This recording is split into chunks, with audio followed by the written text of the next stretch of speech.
majority of the people in Rome might have been slaves. That means that many of the people that Paul is writing to are slaves. And you can't tell them apart from other people like black and white. They look like everyone else. In fact, slaves could own slaves. Wow, how different is our picture of slavery than the picture the Bible has? Because the time period's different. In Rome, you would either be a slave against your will, such as a prisoner of war, because that's one way you dealt with captives, is you took them into slavery. Or you may be even voluntary slaves. Voluntary. I don't volunteer for nothing. They didn't have a welfare system like we have in the United States to take care of people that don't make enough money, or one of the ways you went into too far a debt, you became a slave.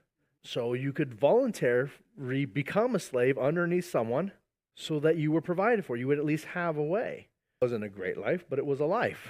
And so Paul, when he's speaking to these people, he knows that most of the people he's writing, so he says, I'm writing from an illustration that you all would know.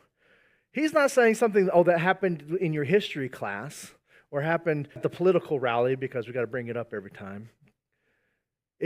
No, they were slaves. They knew firsthand. You might have people in the assembly, some of them might have owned slaves, and some of them were slaves. And so slavery was very real when he's talking about this. And he says, everyone, so that means the slave to the person who owns slaves, everyone is born slave to sin. And they would know that, because if you were in debt and you were enslaved, your children assumed that debt and were enslaved as well. They would know this pattern. This is not something that would have been so foreign to them.